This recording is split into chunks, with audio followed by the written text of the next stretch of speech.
Welcome to Periya Vittu channel. See a intermediate course taxation paper for the assessment year 21 to 22. இது direct tax classல 13th video. இந்த வீடியோல நம்ம income from salaries தான் பார்க்க போறோம். அதுக்கு கீழ provident fundல இது video 2. ஏற்கனவே video 1 போட்டிருக்கோம். provident fund PF னு சொல்றது.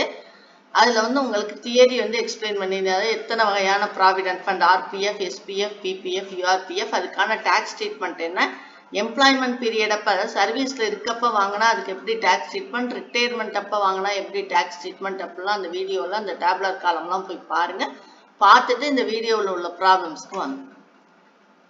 Mr. A retires from service on December 31, 2020 after 25 years of service. Following are the particulars of income or investment for PY 20 to 21. அதாவது மிஸ்டர் ஏ அப்படிங்கிறவர் சர்வீஸ்ல இருந்து ரிட்டையர் ஆகிறாரு. எப்ப? டிசம்பர் 31, 2020ல ரிட்டையர் ஆகிறாரு. அப்ப அந்த பினான்சியல் இயர்ல அவர் 9 மாசம் தான் வேலை பார்த்திருக்காரு. மார்ச்ல இருந்து டிசம்பர் வரைக்கும் பார்த்தா 9 மாசம் தான் வேலை பார்த்திருக்காரு அந்த இயருக்கு 2020ல. ஆனா அவருடைய மொத்த சர்வீஸ் வந்து 25 இயர்ஸ் ஆஃப் சர்வீஸ். அந்த 2020 to 21ல அவருடைய பர்டிகுலர்ஸ் என்னன்னு கேட்டிருக்கு. 2020ல இருந்து அவர் வந்து 20 to 21ல அவர் சம்பாதிச்சது என்ன அப்படின்னு கொடுத்திருக்கு. 2020 to 21னா மார்ச் ஏப்ரல் 2020ல இருந்து மார்ச் 2021 வரைக்கும் அவர் வேலை பார்த்த மாசம் வந்து ஏப்ரல் 20ல இருந்து டிசம்பர் 20 வரைக்கும் 9 மாசம். அந்த 9 மாசத்துக்கான பர்டிகுலர்ஸ் தான் இங்க கொடுத்திருக்கு. அதனால ஏன் 12 மாசம் கொடுக்காம 9 மாசம் கொடுத்திருக்குன்னு நீங்க நினைச்சுக்காதீங்க. ஏன்னா அவர் வந்து அந்த வருஷத்துல அந்த 20 to 21ல அவர் வேலை பார்த்திருக்கிறது 9 மாசம் தான். அவர் டிசம்பரே ரிட்டையர் ஆயிட்டார். ஜனவரி, பிப்ரவரி, மார்ச் 21 அவர் வேலை பார்க்கலாம். அதனால 9 மாசத்துக்கு தான். ஒரு மாசத்துக்கு 16,000 ரூபாய் பேசிக் பே வாங்குறாரு. அப்போ 9 மாசத்துக்கு அவர் 1,44,000 ரூபாய் வாங்கியிருக்காரு. இந்த ப்ரீவியஸ் இயர்ல அவர் என்ன வாங்கியிருக்காங்கிற விவரம் நம்ம கொடுத்திருக்காங்க. டிஏ வந்து 8,000 வாங்கியிருக்காரு ஒரு மாசத்துக்கு. அப்போ 9 மாசத்துக்கு 72,000. இதுல 50% டிஏஎஸ்பி. அது மாதிரி இவர் வந்து யூஆர்பிஎஃப்ல போட்டதுல அன்ரெகனைஸ்டு ப்ராவிடென்ட் ஃபண்ட் அப்படிங்கிற டைப்ல இவர் போட்டதுல அவருக்கு லம்சம் பேமெண்ட் எவ்வளவு கிடைக்குதுன்னா 6 லட்சம் கிடைச்சிருக்கு. அது போக அவர் பிபிஎஃப்ல எவ்வளவு டெபாசிட் பண்ணியிருக்காருன்னா 40,000 டெபாசிட் பண்ணியிருக்காரு. இப்ப இந்த யூஆர்பிஎஃப் 6 லட்சம் ரிசீவ் பண்ணியிருக்காருல, ஏற்கனவே நான் ஃபர்ஸ்ட் வீடியோல சொன்ன மாதிரி பிஎஃப்னு சொன்னா அதுல எம்ப்ளாயீஸ் கான்ட்ரிபியூஷன் அதுக்கான இன்ட்ரெஸ்ட் இருக்கும், எம்ப்ளாயர்ஸ் கான்ட்ரிபியூஷன் அதுக்கான இன்ட்ரெஸ்ட் இருக்கும். 4 ஐட்டம் இருக்கும். இப்ப இதுல 6 லட்சத்துல வந்து எம்ப்ளாயர் கான்ட்ரிபியூஷன் எவ்வளவுன்னா 2,20,000. அதுக்கு உண்டான இந்த 2,20,000க்கு எவ்வளவு இன்ட்ரெஸ்ட்னா 50,000. அது மாதிரி எம்ப்ளாயீஸ் கான்ட்ரிபியூஷன் எவ்வளவுன்னா 2,70,000. சில சமயம் இது ரெண்டும் சமமாகவும் இருக்கலாம், வித்தியாசமும் படலாம். இந்த இடத்துல வந்து எம்ப்ளாயியோட கான்ட்ரிபியூஷன் 2,70,000. ஆனா எம்ப்ளாயரோட கான்ட்ரிபியூஷன் கம்மி தான், 2,20,000.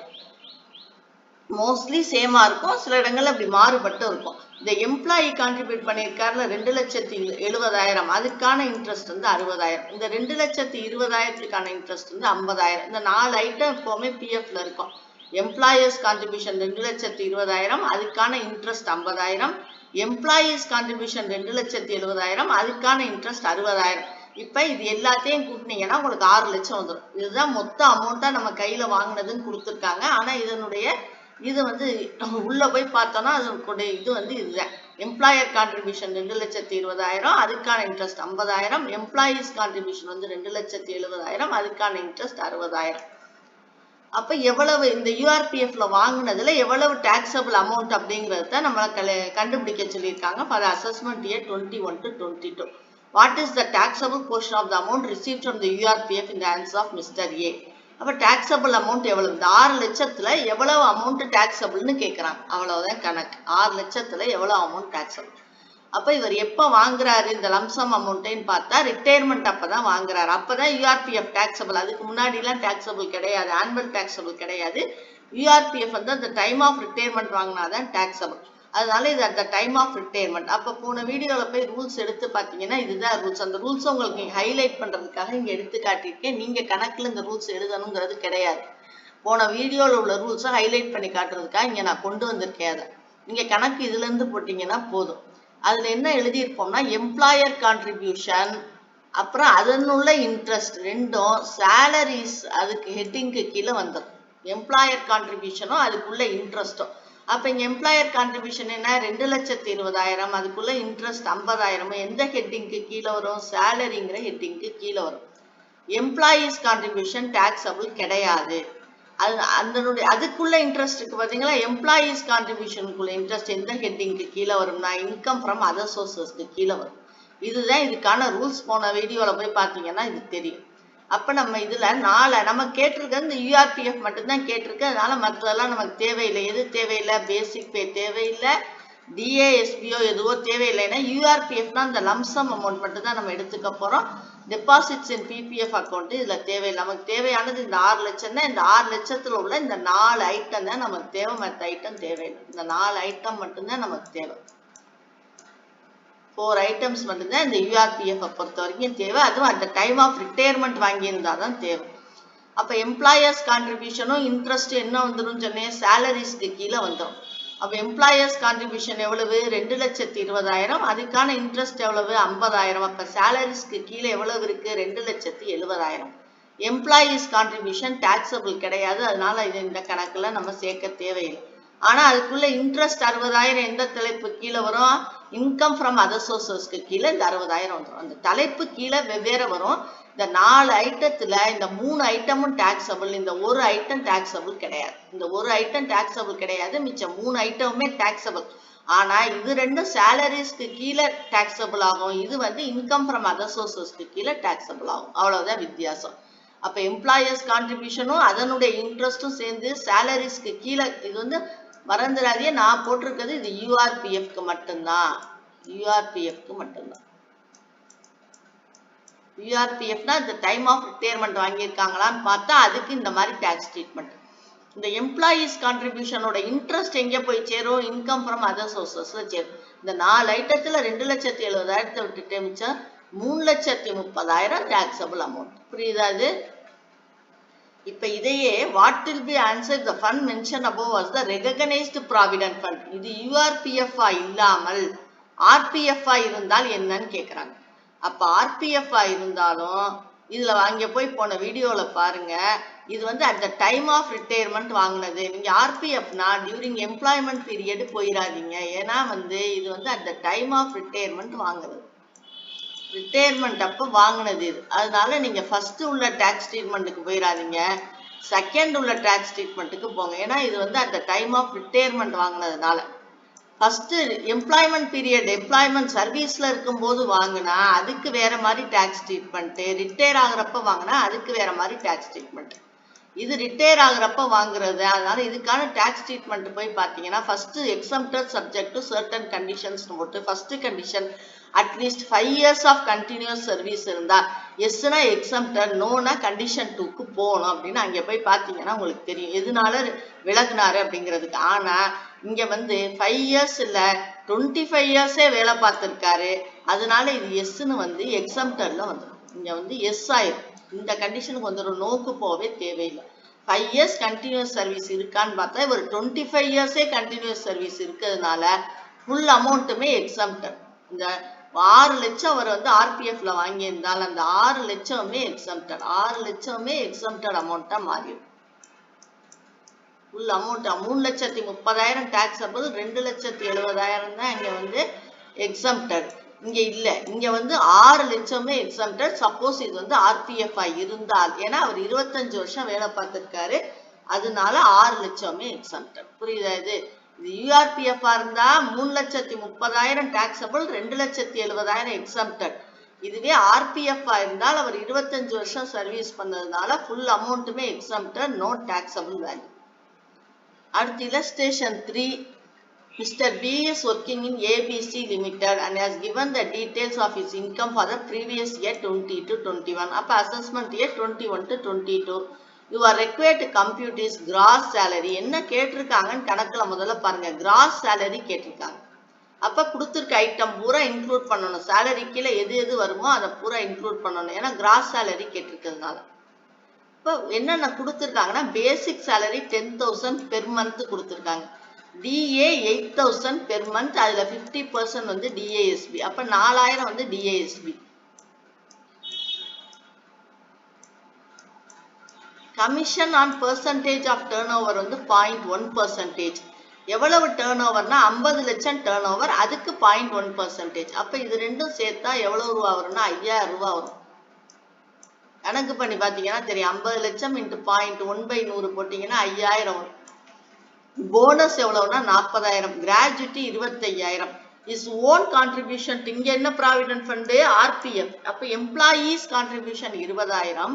எம்ப்ளாயரோட கான்ட்ரிபியூஷன் எவ்வளவுனா 20% ஆஃப் பேசிக் சேலரி. இந்த பேசிக் சேலரி எவ்வளவு வாங்குறாரோ அதுல 20% தான் எம்ப்ளாயர்ஸ் கான்ட்ரிபியூஷன்.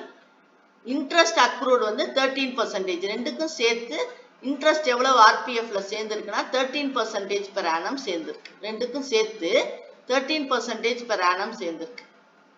எவ்வளவு சேர்ந்துருக்குன்னா 13,000 சேர்ந்துருக்கு. 13,000 ரூபாய் சேர்ந்துருக்கு. வருஷத்துக்கு 13% வட்டி விகிதத்துல உங்களுக்கு 13,000 இங்க சேர்ந்துருக்கு. இதுதான் கொடுத்திருக்க டீடைல்ஸ். என்னென்ன கொடுத்திருக்காங்க? பேசிக் சேலரி கொடுத்திருக்காங்க, DA கொடுத்திருக்காங்க, commission on percentage of turnover or turnover கொடுத்திருக்காங்க. டேர்ன் ஓவர் எவ்வளவுன்னா 50 லட்சம். அப்ப 50 லட்சத்துக்கு 0.1% பார்த்தா 5000 தான் commission on turnover. Commission on turnover commission இது 5000.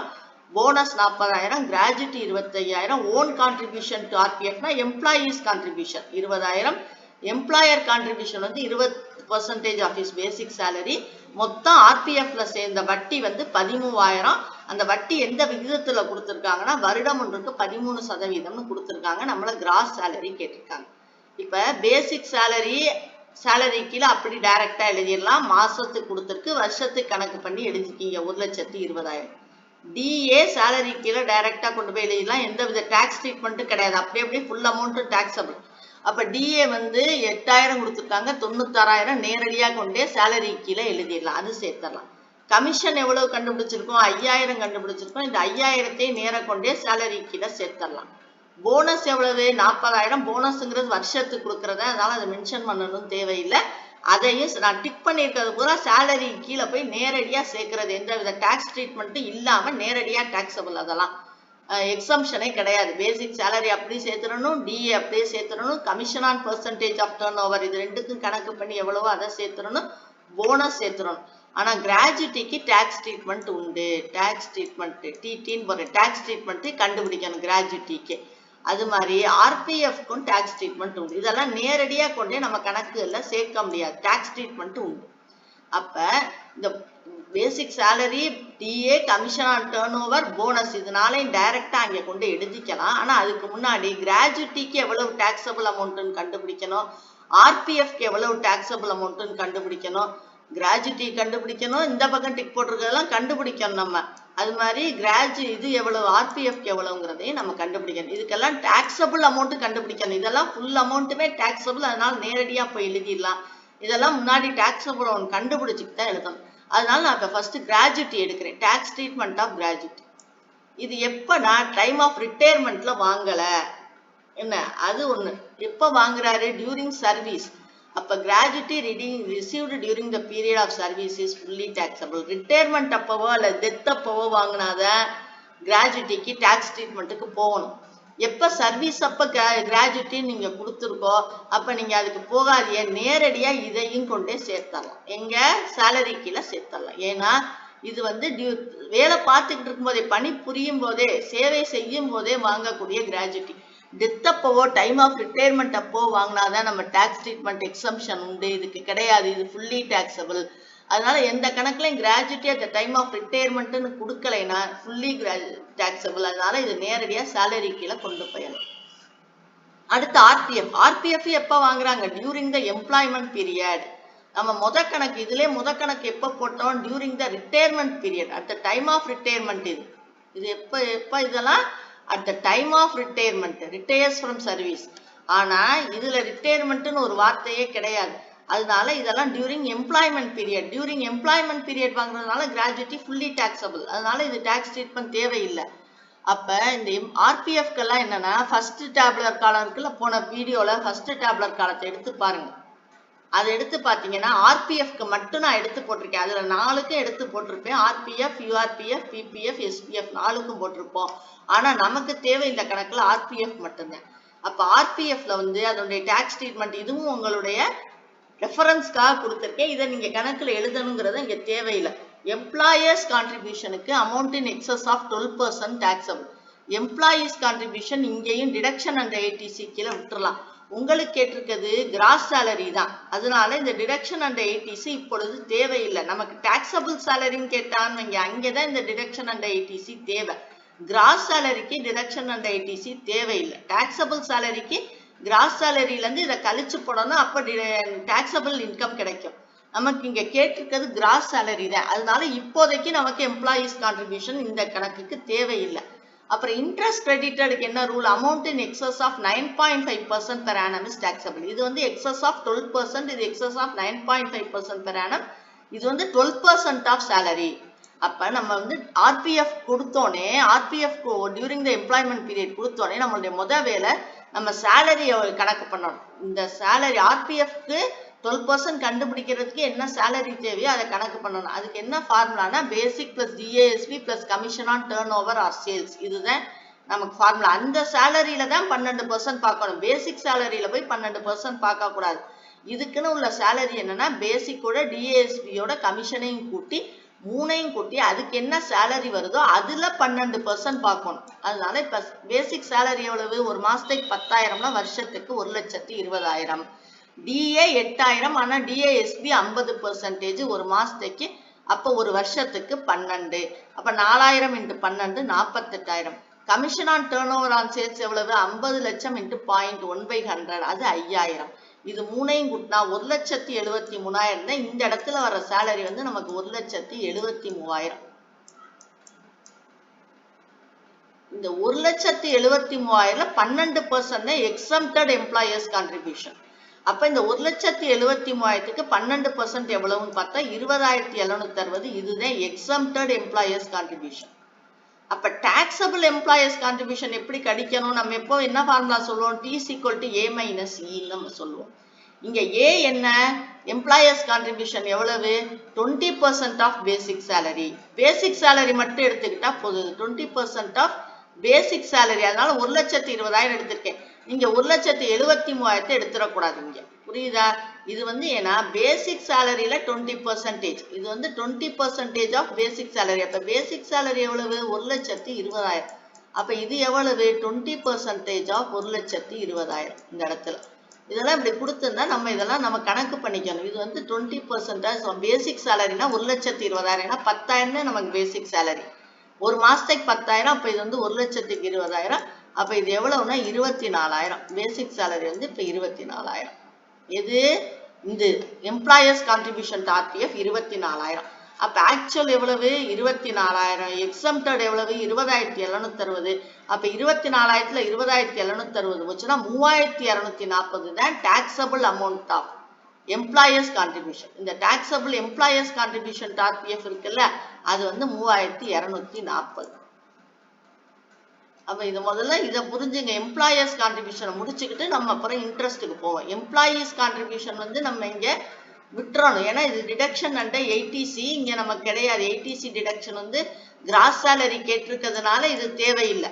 மற்றபடி டாக்ஸபிள் சேலரி கேட்டா தேவை, அந்த மாதிரி கணக்குல பார்ப்போம். இங்க கேட்டிருக்கிறது கிராஸ் சேலரி தான், அதனால டிடக்ஷன்ஸ் இங்க தேவையில்லை. எம்ப்ளாயர்ஸ் கான்ட்ரிபியூஷன் வந்தால் நம்ம வந்து இந்த ஃபார்முலாவுக்கு போகணும். எந்த ஃபார்முலாவுக்கு போகணும்? 12% ஆஃப் சேலரிக்கு போகணும். அப்ப முதல்ல சேலரி கண்டுபிடிக்கணும். சேலரி வந்து basic plus DASP plus commission on turnover or sales. Basic 1,20,000, DASP 48,000, commission 5,000, சேர்த்து 1,73,000. இந்த 1,73,000க்கு 12% கண்டுபிடிச்சா எவ்வளவு வருது? 20,760. இதுதான் எக்ஸம்ப்ட். நமக்கு தேவை டாக்ஸபிள் அமௌண்ட். டாக்ஸபிள் அமௌண்ட்டுக்கு எப்பவுமே ஃபார்முலா என்ன? T = A - B. A எவ்வளவு? 24,000. 20% ஆஃப் பேசிக் சேலரி இங்க கண்டுபிடிச்சிருக்கோம் 24,000. அந்த 24,000ல இருந்து இந்த 20,760 கழிங்க. அப்ப என்ன கிடைக்கும்? 3,240 தான் இந்த இடத்துல உள்ள அமௌண்ட். அப்ப இதுல எவ்வளவு? 3,240 தான். இது சேர்க்க கூடாது. இந்த இடத்துல நம்ம என்ன இங்க கொண்டே சேர்க்கணும்? 3,240 தான் டாக்ஸபிள். புரியுதா? இது ஃபுல்லி டாக்ஸபிள், இது ஃபுல்லி டாக்ஸபிள். இது வந்து 5,000 ரூபாய் டாக்ஸபிள். போனஸ் அப்படியே டாக்ஸபிள். கிராஜுவிட்டி சர்வீஸ் பீரியட் அப்ப வாங்குறதுனால அதுவும் fully taxable. Own contribution RPF இங்க சேர்க்க கூடாது, ஏன்னா கிராஸ் சேலரி தான் கேட்டிருக்கு. இது வந்து டிடக்ஷன், கழிப்பு. நெட் சேலரி கேட்டாதான் கழிச்சுக்கிற போகணும் நம்ம. இங்க இது சேர்க்க கூடாது. எம்ப்ளாயர்ஸ் கான்ட்ரிபியூஷனை அப்படியே சேர்த்துக்க கூடாது. அதுல டாக்ஸபிள் அமௌண்ட் எவ்வளவுன்னு கண்டுபிடிச்சிருக்கோம் நம்ம 3240.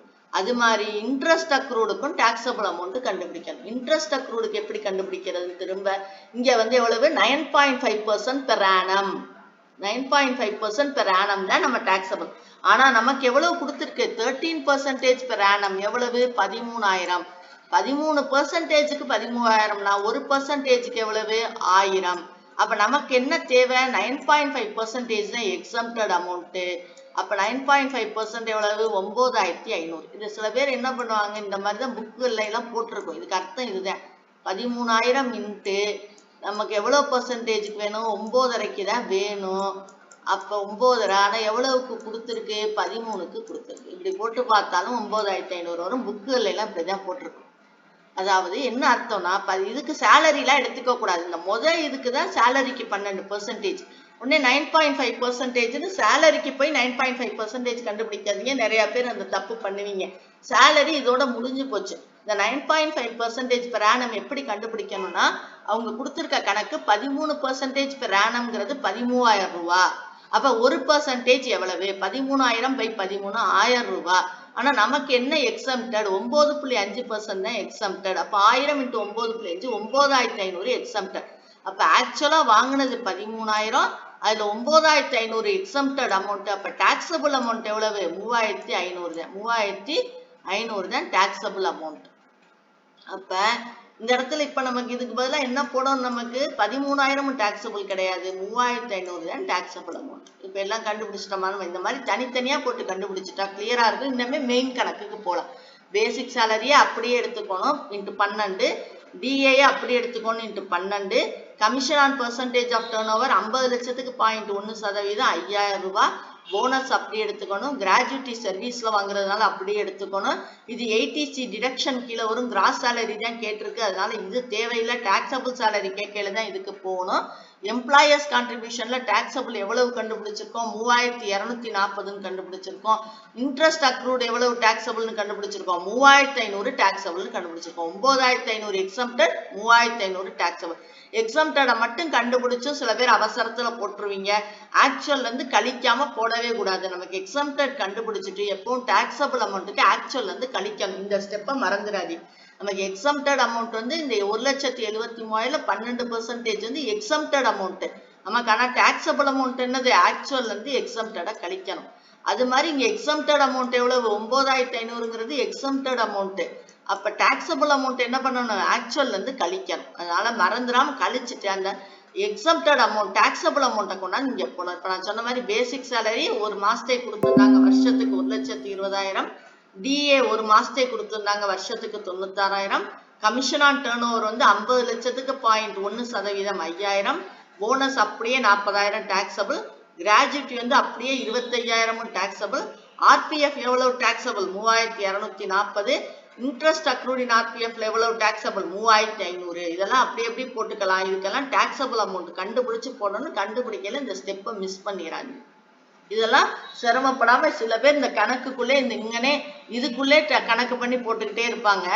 அப்படி போடுறதை விட நம்ம முன்னாடியே இந்த மாதிரி ஸ்டெப்ஸ் எழுதி போட்டோம்னா நமக்கு ஈஸியா இருக்கும். எந்த ஸ்டெப்பையும் நம்ம விட மாட்டோம். இங்கே போடுவாங்க. இங்க போட்டு இதுக்கு கீழே லெஸ் வந்து எக்ஸம்டட் அமௌண்ட், ஆக்சுவல் அமௌண்ட் போட்டு லெஸ் போட்டு எக்ஸம்டட் அமௌண்ட் போட்டு இந்த டேப்லெட் காலத்துக்குள்ளே தான் போடுவாங்க. ஆனா இது வந்து உங்களுக்கு கிளியரா புரியும். அதுக்காக நான் இந்த மாதிரி ஸ்டெப்ஸ் போட்டிருக்கேன். கிராஸ் சேலரிங்கிறது எல்லாத்தையும் கூட்டினா 2,92,740. இப்ப கொடுத்துருக்க சின்ன கணக்கு தான் இது. ஆனா வந்து இதை புரிஞ்சுக்கிட்டீங்கன்னா எந்த கணக்கையுமே நீங்க போட்டுடலாம். இதுல ஒன்றும் கொடுக்கல. Basic salary, DA, commission, bonus கொடுத்துருக்கு. கிராஜுவிட்டி பாக்குறோம், சர்வீஸ் அப்ப வாங்குற கிராஜுவிட்டிங்கிறதுனால அதையும் ஃபுல்லா டாக்ஸபிள் கொண்டு போயிடும். ஓன் கான்ட்ரிபியூஷனை சேர்க்காதீங்க. எம்ப்ளாயர்ஸ் கான்ட்ரிபியூஷனுக்கு டாக்ஸபிள் அமௌண்ட்டை கண்டுபிடிங்க. இன்ட்ரெஸ்ட் அக்ரூடுக்கும் டாக்ஸபிள் அமௌண்ட்டை கண்டுபிடிங்க கொடுத்துருக்க மெத்தட் படி. அப்ப மொத்த சேலரி கேட்கையில இது மாதிரி போட்டு புரியுதா? இந்த கணக்கு புரியுதா உங்களுக்கு? Like, share and subscribe.